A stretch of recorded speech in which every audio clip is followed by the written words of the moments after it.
Welcome to White Pill Radio, the roughly every other episode version of Theology on Air, which is an outgrowth of Theology by the Pint. And this is a view where we look at Christian news, world events from a Christian point of view. This is, oh my gosh, post-apologetic, ultimately hopeful, applied theology. I like to say this is blessed talk, but not happy talk. So, Sarah is still doing marriage things. I think she's on her honeymoon. She's, basically, leaving us high and dry. But don't worry, we have an incredible crew today to walk through all the goings on in the world and put a white pill spin on it all. I'm Evan McClanahan. I'm the pastor at First Lutheran Church, and I am joined by... I'm Mace, one of the church planters and pastors of a church called the Journey Church Houston up in the Heights. I just learned you guys are now at the Zengerbund. The Houston Zengerbund. Okay, and they have a church, kind of former church space. Correct, okay. Yeah, so we meet there on Sunday mornings. It's awesome. And you put out your website? thejourneyhouston.org. All right. Website. Yeah. All right, good deal. Hi, I'm Ken. I'm an accountant. And you're not going to tell anyone where you work or who you are or anything like that? And yes, sir. Look, Austin, you have your own camera. Let me show you. The Austin You cam. can see that? Oh, it's kind of bright. I'm going to turn it down a little bit while you're talking. Go ahead. So I'm Austin Freeman. I am a professor and the chair of the apologetics department at Houston Christian University. We take a great books approach to apologetics, and we focus on engaging the culture. The views expressed in this podcast are not necessarily the views of Houston Christian University, unless you like them, in which case you should come study with us. Are you guys rivals with Baylor? Oh, yeah. Oh, okay. All right, good. All right. Yeah, absolutely. It's going to get juicy here in a little bit. Well, do you you'll know probably that, agree with that. Do you know that scene from Avengers when Scarlet Witch comes up and she's like, "You took everything from me," and Thanos says, "I don't even know who you are." Yes. That's not at all what this relationship is like. Apropos of nothing. Got it.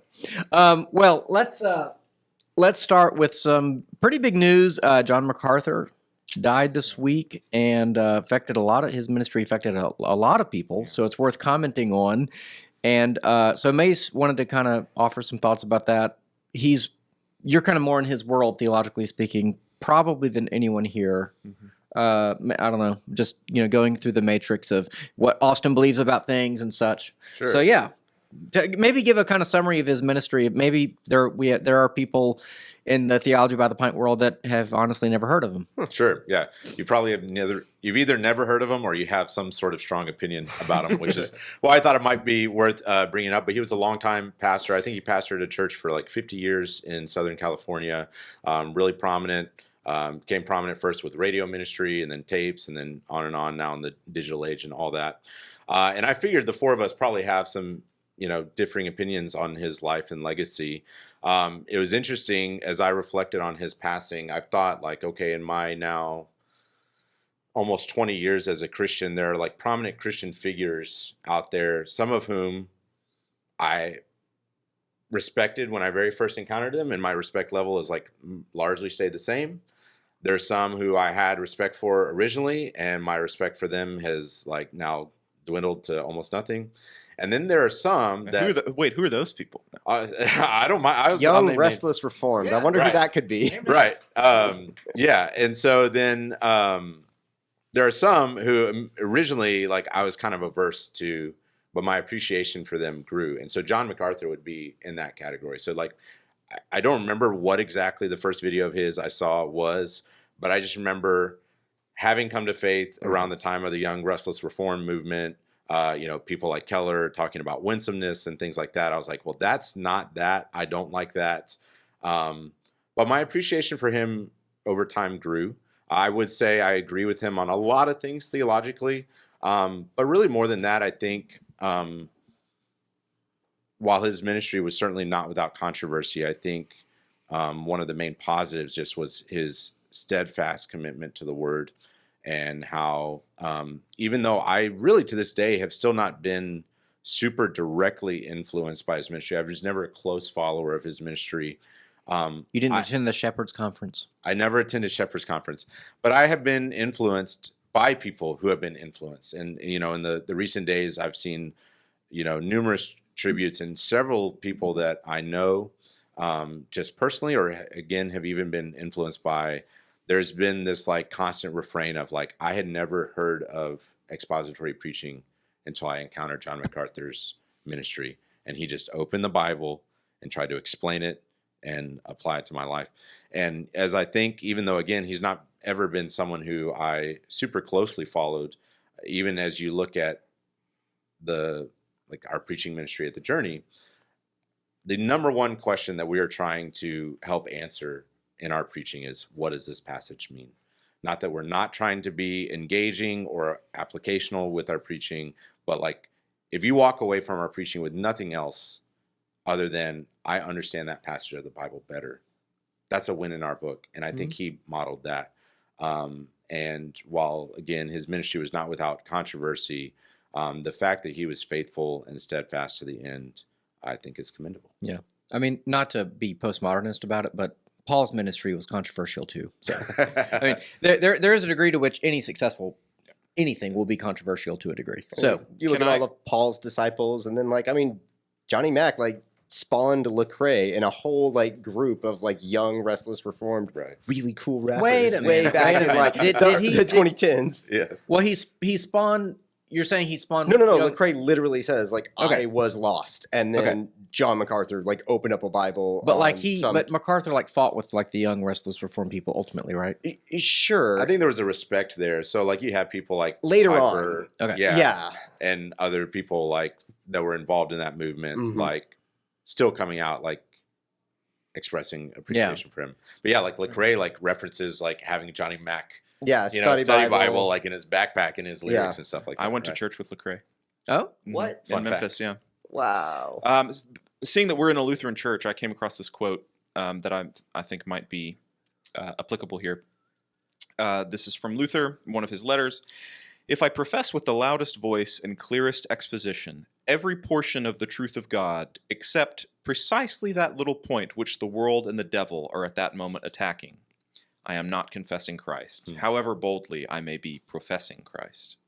Where the battle rages, there the loyalty of the soldier is proved. To be steady on all battle fronts besides is mere flight and disgrace if he flinches at that point. I think I'm not a MacArthur stan. I know very little about him other than just the general vibe. I do find it significant that there has been this polarizing reaction to his death. There are many things that he says that I disagreed with. I'm not a fan of this. As soon as this person is dead, we need to now talk about how terrible they were. the Roy's report. Yeah. has done a lot of that. I mean, it's not to say that you can't critique someone, but there are times and places. I do think that it is admirable, whether you agree or disagree with John MacArthur on particular positions. He did seem to have, like you said, Mace, that deep commitment to, okay, well, I'm just going to say whatever I think the Bible says. Right.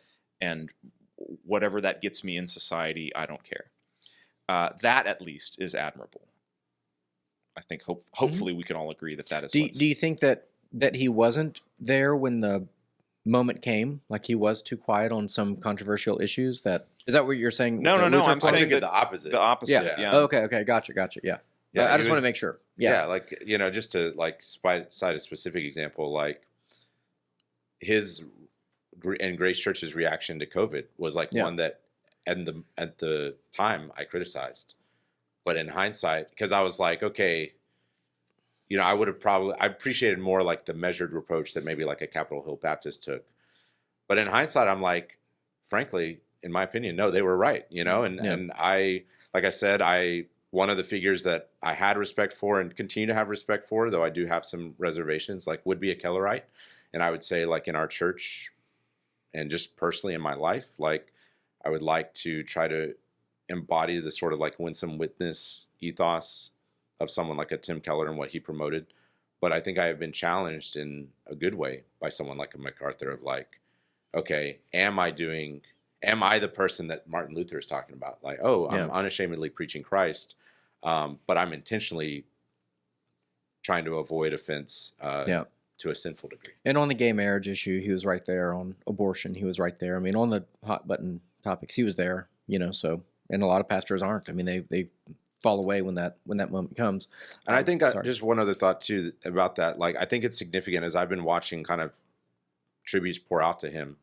It seems like the people that were closest to him were the ones that were most And when I say closest, I don't mean like his yes men. I mean just people who knew him personally have talked about him as being nothing but kind and gracious. So there was this like sense of maybe the little sound bites that I kind of cringed at were not the full picture of who he was. And Definitely. one of the ones that like sticks out to me would be like a Ben Shapiro, where Ben Shapiro's like he spent like 30 minutes trying to evangelize me, and Ben Shapiro didn't convert, but like he still has nothing but he still saw MacArthur as nothing but kind and generous towards him. And that kindness and generosity definitely gets overlooked in the Twitter sphere, where like as soon as somebody dies, right, everyone either grabs their pitchfork and torches or like hails somebody as a saint. It's like let the waters cool. There was this guy that died in 2019 though that everyone immediately hated for good reason. Are we still talking about this? Are we still talking about this? Okay, never mind. Okay, so Johnny Mac, I do want to say this. I mean, I know people, several people who are like weeping practically at his death. Like he was like a father figure, a grandfather figure to them. And so I definitely applaud that. I don't want to do a Roy's report type deal, but I know there's the MacArthur Study Bible, and I don't know how many millions of copies. I actually inherited one somewhere along the way. Should our name be on a Bible? I'm just asking. I don't know. Like, the Bible strikes me as something that belongs to everyone, and while your commentary is a product of your intellectual property and labor, you should probably be paid for it. But that's one thing that I always thought was a little strange. How do you feel about like Geisler or Gruden's like systematic theologies, though? Right, you're just putting the Bible and rearranging it in different places and putting your commentary there. No, I would say a theology is more. I mean, Austin knows more than me. I would say it's a product of more work. I mean, a commentary is a product of work too. I'm not saying it's wrong. I'm just saying there are people who criticize John MacArthur on the basis that his name is on a Bible, and it's a little kind of off-putting. That's why I disapprove of King James. Well, I mean, there have been other very important, influential, named brand study Bibles. You got the Schofield, the Ryrie, like all of these. Yeah. In my opinion, they have not always been the most beneficial for the cultural conversation. Maybe it's helpful the name is on it. Yeah, maybe so. But again, I don't think he would have said, I'm claiming this particular Bible. He says, these are the study notes. Yeah. In which case, how is it any different than any Bible scholar that's putting out a commentary to help you understand it from their perspective? Book series, right? Right. Yeah. Right. So, that's fair. I mean, I'm just pointing that out that it's one of his biggest accomplishments or his commentaries. I mean, the Trump Bible. Yeah. I think that's. I wasn't going to say. No, I think that's for sure more gross or grosser, whichever is appropriate, because they add the Constitution in it or whatever. That's pretty silly. And it's just a King James version, I think. So it's why. Yeah, like, do we need another one? But I will say that another critique that came at John MacArthur late was that this happens in a lot of ministries where people kind of have side LLCs or something like that. Like there are ways that they can be funded. And at first I was kind of like, man, he seems like he's somewhat affluent, and should a pastor be? And what I have learned in ministry is that sometimes people want to bless pastors, and bless ministries.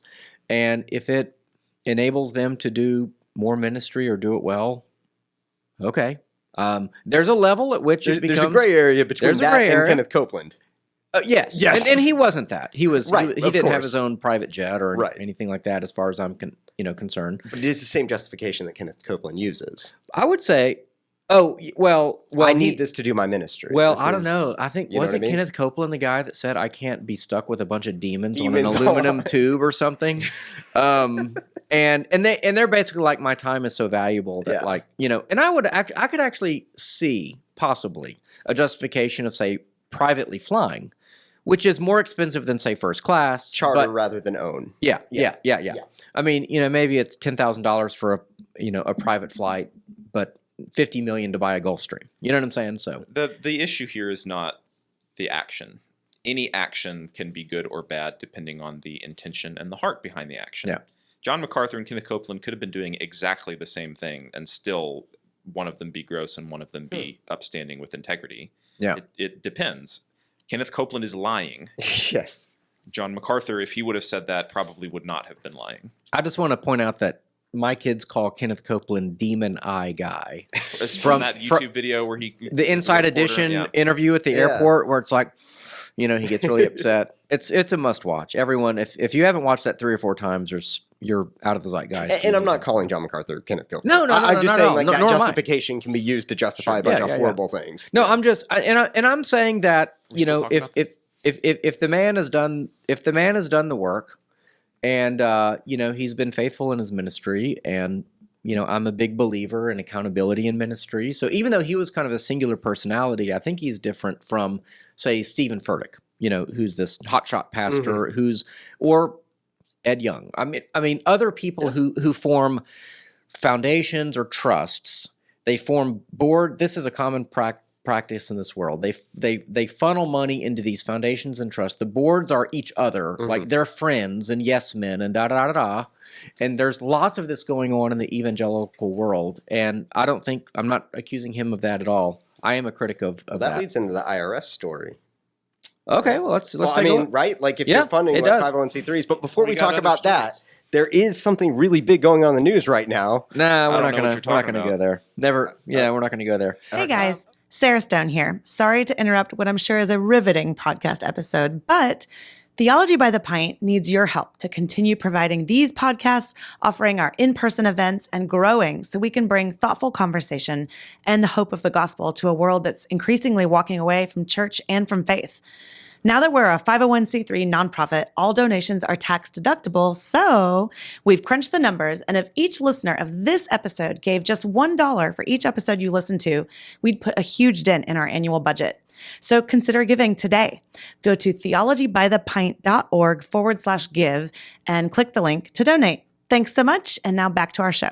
So this was a story. It strikes me as potentially kind of a big deal. It could be a like one of those deals where it's like, we've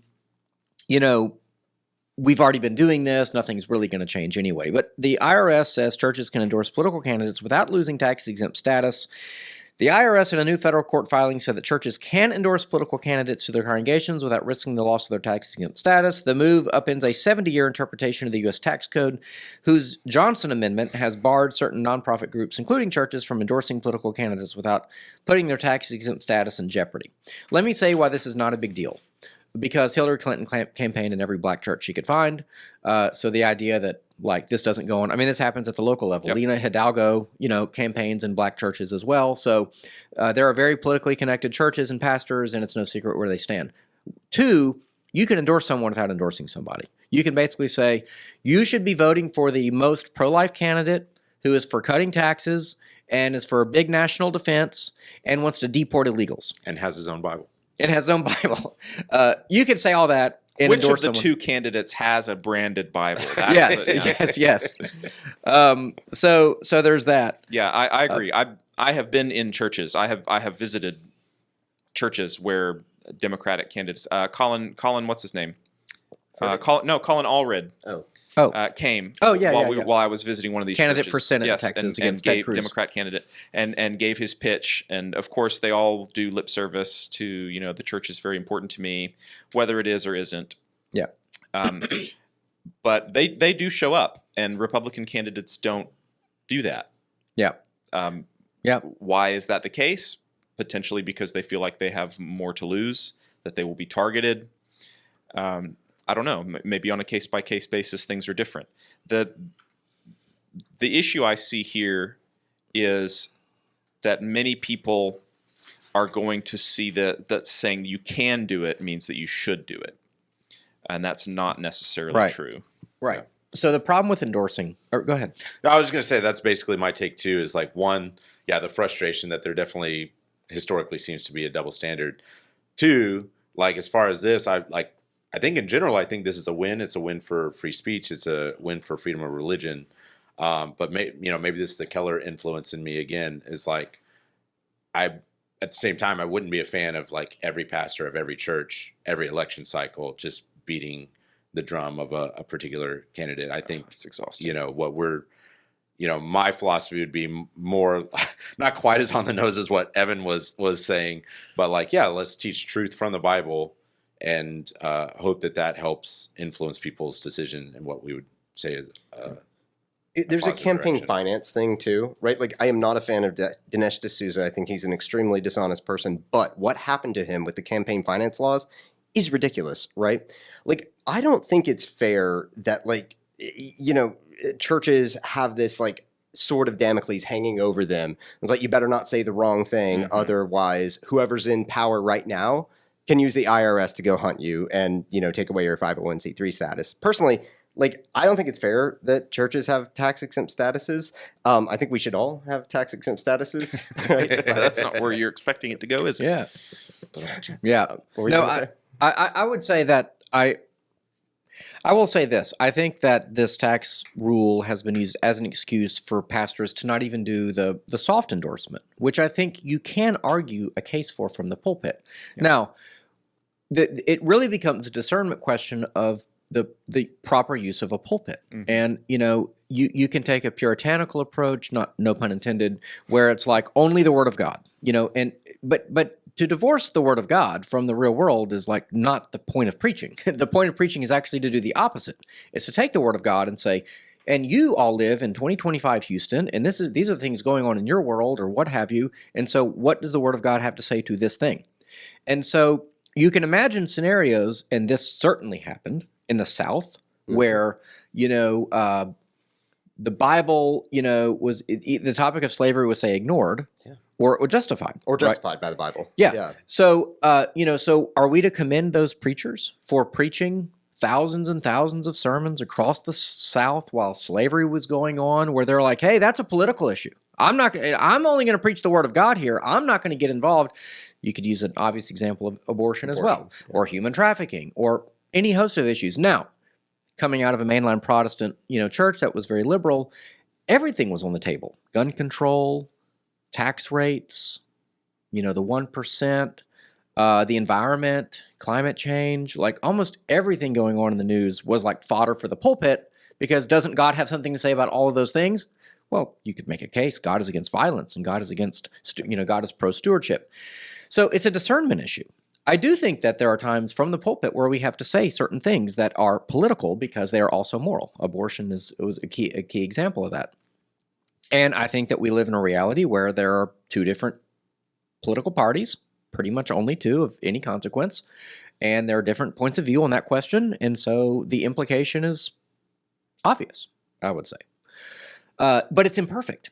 And this is the problem with endorsement, is that when you specifically endorse and you name a person, you end up with all of their baggage too. Like you end up with all their foibles, their sexual affairs, their, indiscretion, their, divorces even, or, whatever the case may be. So I think it's probably unwise to endorse a candidate from the pulpit, for sure. However, I do think that if we're going to be faithful pastors and apply the text from the pulpit, it's inescapable that the Word of God has to apply to moral issues of our day. And politics done right is the outworking of our ethics. So some branches of Quakers, the Christadelphians, and like the Anabaptists, right? They are the ones that are extremely, in the Tertullian quote, in disarming Peter, Christ has disarmed every soldier, right? Like, there is a big Christian anti-war movement, right? It's just weird that those guys are also the ones that you were saying that take like a complete step away from politics altogether, right? And like, that is a very political statement, but it doesn't have anything to do with Republicans or Democrats. Yeah. So, yeah. Well, any last thought? I mean, I will say that, what? Oh, change the camera. So, thank you. Yeah, I mean, I will say, someone used the sword of Damocles, illustration. I think that's fair. I'm glad that that's kind of removed. So I'm happy for that. I don't know if there's anything else going on in the news you guys want to talk about, but No. yeah, right. You saw Superman. I saw Superman. Tell us about Superman. The news. This is the fourth new Superman franchise or something reboot. This is the well, it depends on how you count. Superman Returns. So you've got Christopher Reeves, which the original. Yeah. Superman Returns is sort of a soft sequel to those. Then you've got Henry Cavill's Man of Steel. Now you've got James Gunn's interpretation. And this has been a very polarizing, controversial movie for many reasons, generally falling into three camps. Camp number one are the Snyder Bros, who are mad that anybody other than Henry Cavill is going to play Superman, that Zack Snyder had the right vision. Zack Snyder is the mature adult version that resists the Marvelization of comic books. And then you've got the people that are like Ben Shapiro, to mention a name again, very critical that Superman seems to have political themes, that this movie is woke. And then you've got the people who say that it's great. So which camp are you in? I'm in the camp that says that it's great. Okay. Oh, good. And I'm going to tell you why without spoilers for those of y'all that haven't seen it, because you should go see it. I did have concerns with this movie going in. My apprehension was James Gunn is not necessarily known to be I don't want to say a serious director. He's made serious movies, but he's rarely made earnest movies. And it is important that Superman should be earnest. Superman is not an ironic character. This movie was not ironic. He's a man full of no guile. Yes. So this was a very genuine, heartfelt interpretation of Superman. They were not cracking off Marvel jokes. I mean, there's humor in the movie, but it does not reduce the gravitas of the character, this interpretation. So I appreciated that. I appreciated that James Gunn is not afraid of the source material. He's not ashamed of it. We've reached a point in the culture where comic books are absolutely mainstream, and you don't have to spin it or do some sort of grounded take on it in order for people to enjoy it. So you can just say, this is not my take on the character, this is just the character.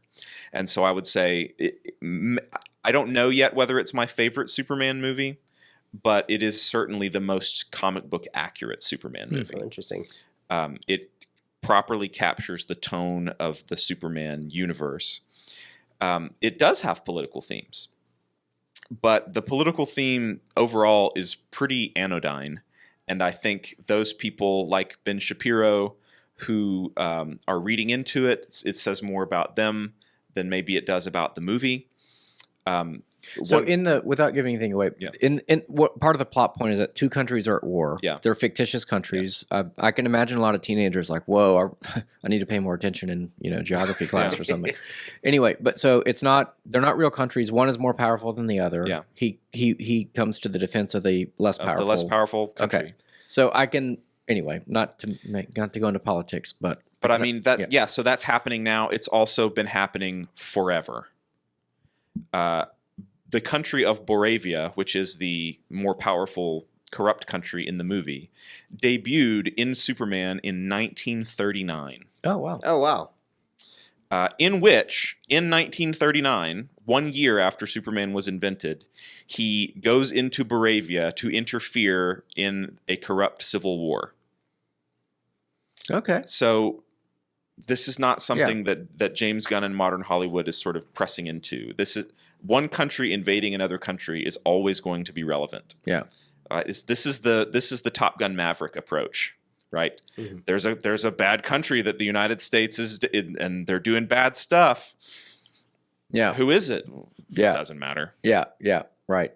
Well, yeah, and they also needed to make money in China or something with that. Yeah, sure. Yeah, they're like, it's not to say that Hollywood or even James Gunn isn't reading it as Russia, Ukraine, or Israel, Gaza, or any of this stuff. Right. But it has precedent. Correct. It's not necessitated by the narrative. Because probably at any point in history, there's going to be an example of a war like that. So yeah. I mean, so Boravia is Eastern European. Jarhanpur is, Indian subcontinent. Okay.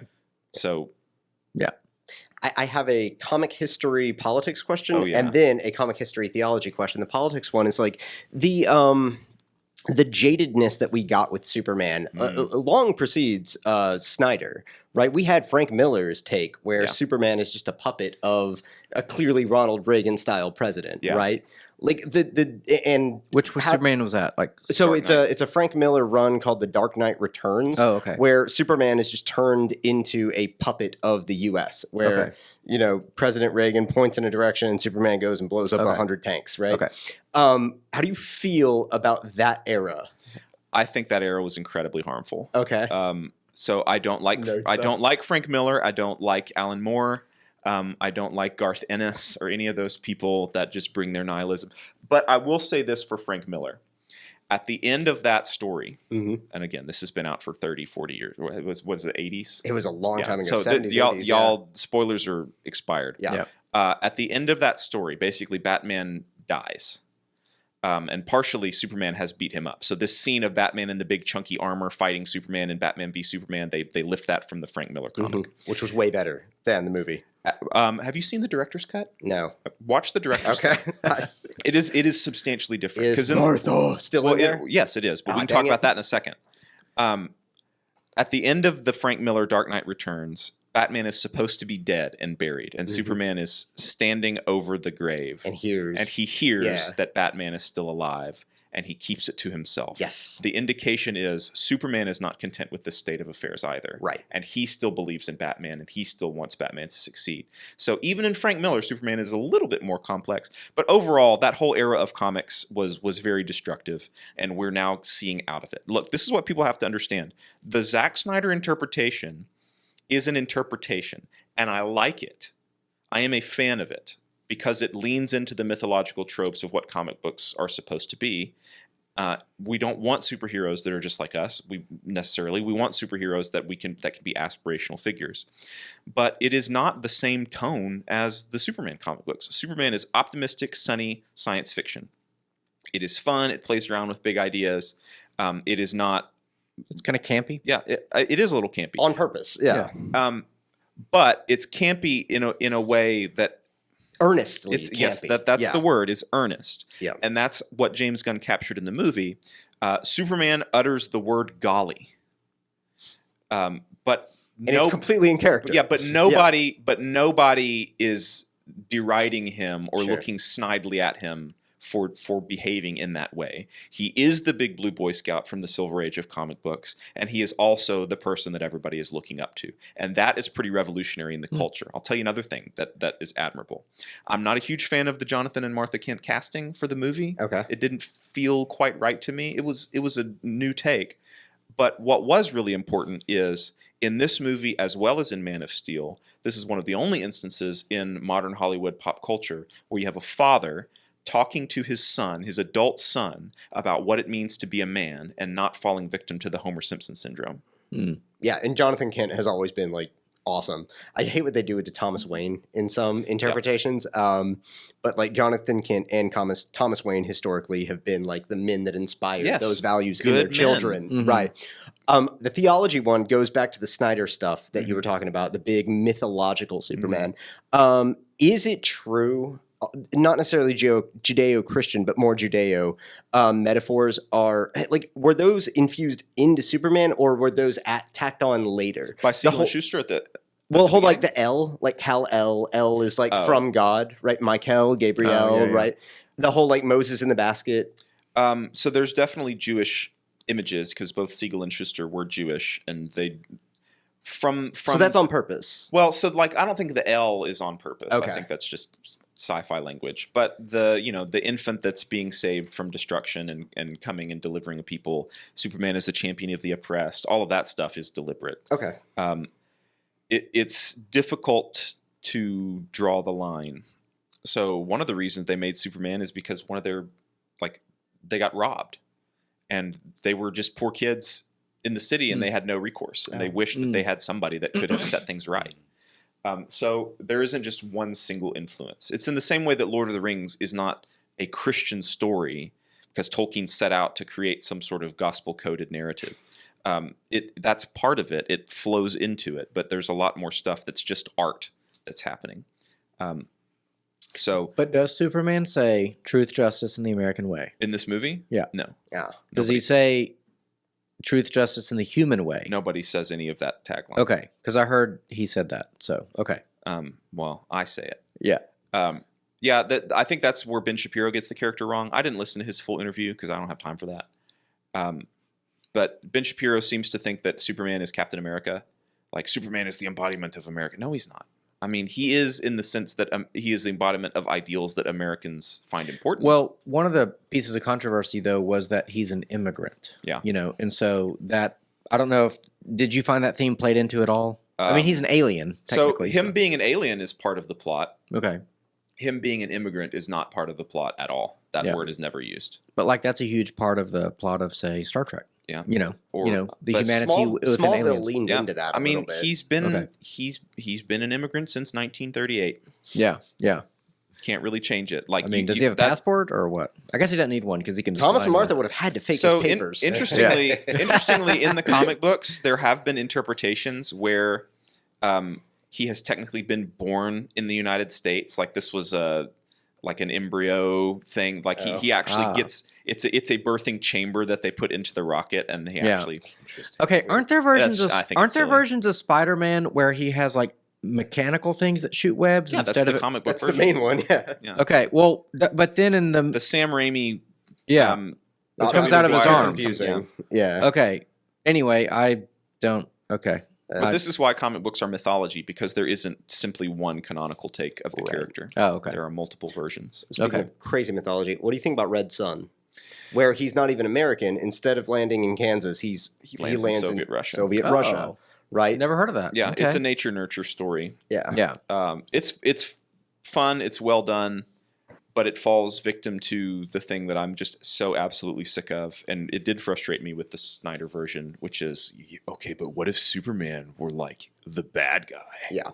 Yeah. Oh man, that is so played out, and it's so played out precisely because our culture does not understand how to write a character that just displays goodness, Right. Especially a character that puts goodness and power together. Yeah. It's just Well- do not comprehend it. I literally dropped my son off at the theater and said go watch Superman with his friend, and then go out to eat on your own because I was busy that day, and they did that, and I was a little worried that I was like, am I going to be indoctrinating my son with liberal propaganda if I send him to Superman? So it sounds like he was shown a good film. Yeah. So and maybe thought about becoming a man or something. Gotcha. Okay, well, I have a couple other articles. We still have some time here. There is a civil war going on in Waco right now, so it's not really, but I think there's a couple of interesting things. This is from the Christian Post. Baylor cites sexual ethics code in returning $643,000 LGBTQ plus grant. Liberal group calls reversal chilling. That's the name of the article. A nonprofit foundation blasted the leadership of Baylor University on Wednesday after the historically Baptist institution in Waco, Texas, returned its $643,000 grant intended to study LGBTQ plus inclusion in churches following backlash. And anyway, people have statements about it, explaining it and why they're mad about it. But I thought this was pretty interesting because, first of all, to take money back on a grant seems almost impossible. And the fact that they did it is pretty interesting. It also signals to me a pretty big shift in the culture where you had, well, first of all, within the university system, you have Christian universities. In fact, let me take a step back. I was at a committee meeting in my church last week. We're interviewing candidates for ministry, people interested in going to seminary, that kind of thing.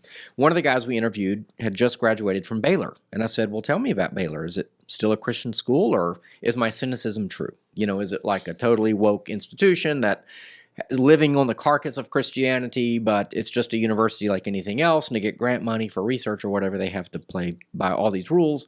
And he said, upper level classes are really good and thoroughly Christian, but all the like gen ed stuff is your average kind of woke stuff, that goes on at almost any university. And so I thought that was interesting. But I do remember Baylor, I think I saw a headline a while back, fired their DEI person maybe a year or two ago.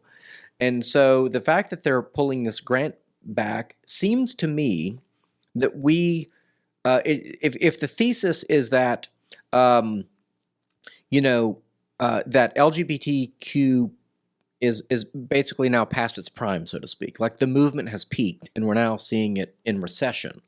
I think this would be another little point you would say, here's a bit of evidence, and it's happening here, it's happening here, it's happening in this way. Sean Duffy's taking out the rainbow crosswalks. The trans movement is sort of losing at the Supreme Court. And so this would be another example of that, and I say good. I hope Baylor is a Christian university, and I hope it's not funding. Yeah, I'm glad that they. So I'm from Waco native. I am glad that they gave the money back. I am confused why they accepted it. That was kind of my take, was like having a lot of questions, even things like... Wait, who accepted the money? So again, to my knowledge... Baylor took money, didn't give money. So a department, I guess, applied for and received this grant. Okay. Department of Social Work. And then the president of Baylor, Linda Livingston, who her dad taught me at high school, by the way. Oh. They said, this is not in keeping with our code of ethics, so we're going to return this money. This was after the huge backlash online that said, Baylor, what in the world are you doing? You're woke, all this stuff. Yeah. So a lot of people are still cynical, saying, well, Baylor would never have given it back unless they had been caught, unless they had been facing social pressure. Right. But that in itself is significant, right? Because the Baylor Alumni Network is a product of Baylor's ideology. If you look at Chip and Joanna Gaines and the controversy that they're currently facing with their new show, that the fact that now you are getting pressure enough to make Baylor give back over... Like, that's a lot of money. That is a lot of money. That's like one professor. I wish. Yeah. I wish it were this professor. I hear you. Making $643,000 a year. Yeah. Because like, this is the difference. That grant would never have been applied for or given at Houston Christian University. Yeah. Right? Like, that just would never have been an issue. So good for Baylor for sticking to what their principles are on paper. I hope that is also their principle in spirit. Right. Yeah. Yeah, I had questions like, I want to know what the definition of the word inclusion is, right? So again, this is probably like the Keller influence in me, right? So a big part of the reason why we planted our church was in part because of my background in the arts and knowing a lot of people that would identify as a part of that community, right? And so... what did you do in the arts? Theater kid? Music. Yeah, I was a band director. Oh, neat. So, right. So this was part of my aversion to MacArthur, like originally, because I was like, oh man, like the lost people that I know and love, like they're not even going to be open to hearing the gospel because just of your demeanor and the way you're talking, right? So there's a part of me that I think, the idea of like welcoming but not affirming, like, is that what inclusion means? Like, how do we hold fast to our traditional biblical sexual ethic, but still like do it in a loving and kind way? Or does it mean what I think it does mean, which is like actual affirming? The little bit of reading I was able to do, I do think that the foundation that gives the grant is an affirming foundation and tries to put pressure on institutions in that direction. It was the College of Social Work, which I know That's a soft spot. I know faithful, committed, conservative evangelical Christians that their background is in social work, but on the whole as a discipline tends to be very progressive. So, but that was like, I just have questions, and having come out of a denomination that in 2009 embraced LGBT stuff, and we left that denomination, and it's falling apart ever since. I think not because we left, but just because a lot of people have left. There is no doubt that there are very cynical moves with big money behind them in the LGBT world to essentially transform churches into affirming organizations, to kind of summarize it too simply. And the reasons behind that can be debated. I would argue that even though they got gay marriage, with Obergefell, why hasn't this movement stopped? And if I'll just be blunt and say, I think that it is a movement that is full of people who are living in a way that is counter to how God has designed us to live. And so therefore what is necessary is never-ending social affirmation. And so if there is even one holdout, one church somewhere that is saying it's wrong to be gay, they'll figure out a way to target them through their denomination, through their university system. And they're very savvy and they're very smart at how they've done it. It's well funded. And it's not a conspiracy. I mean, I've seen it. I've heard of it, So, and this would be an example where it's like, well, what's the big Baptist university we can take down and how do we do it? What's the soft spot? Who can we give money to? How can we say it's studying inclusion? That sounds neutral. Yeah. Do they include or do they not include? But what ultimately it's going to do is say churches are mean because they're not inclusive enough. And so that's how this all works. And it's very cynical, and I'm glad they gave the money back. And I want to hear what you think about the gains, but after Ken says his thoughts. Well, I was going to say, and again, I'm going to take it all back to power, right?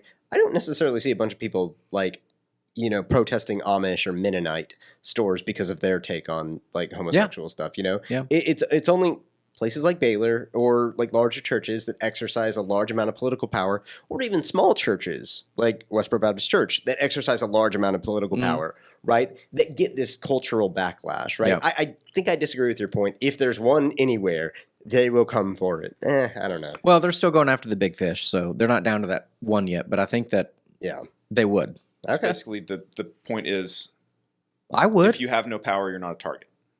Well, certainly. And I think if you're closer to like a, Acts 2 church in a minority, right, then you're probably going to either be left alone or like persecuted. But if we get to Christian persecution of nonviolent pacifists, right, I think it's going to be a bigger issue than the LGBT thing. I think it's going to be for, it's going to be for other, what's the word I'm looking for? Cultural sins that this group is committing. Yeah. Yeah. But the LGBT holdouts and the abortion holdouts are generally the same people, which is why you've got pastors being arrested in the United Kingdom. Mm-hmm. So it can happen. Oh, I mean, so the Gaineses, are y'all aware of what's going on? Yeah. HBO show about three couples living in the wilderness or something, and one of the Frontier couples is a gay two men with a surrogated boy or something. Yeah. Twin boys.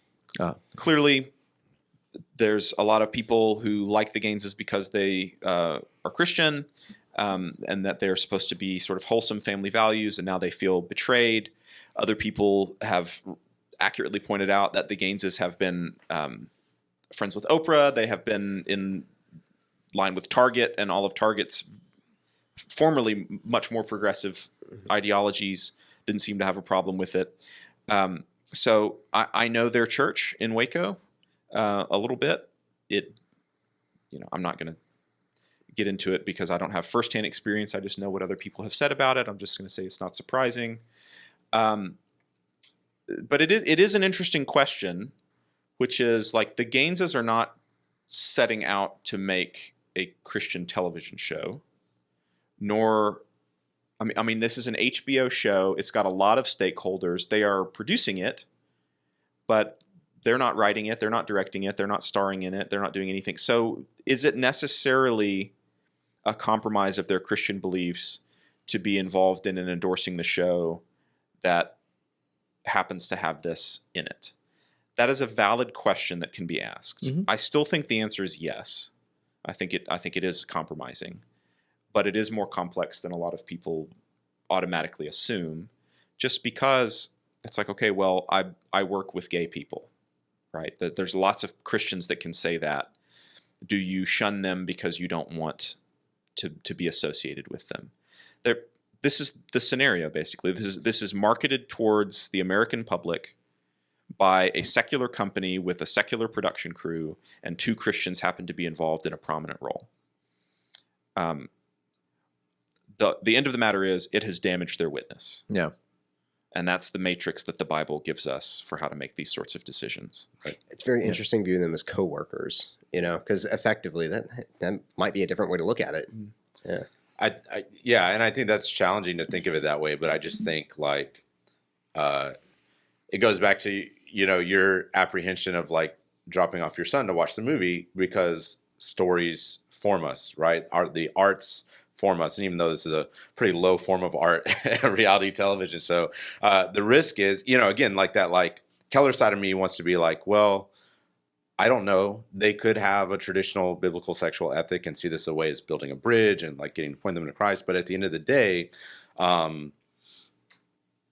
this idea, like Scripture talks about not even letting sexual immorality be named amongst us, right? Mhm. Like Scripture seems to go like, don't even allow there to be a hint. And the reality is, the arts in their forms, television, media, when you put something like that on there, it does begin to normalize it and desensitize to it. So I think at the end of the day, while I want to be like humble, like I don't know every conversation that went on. I don't know exactly how much influence they had.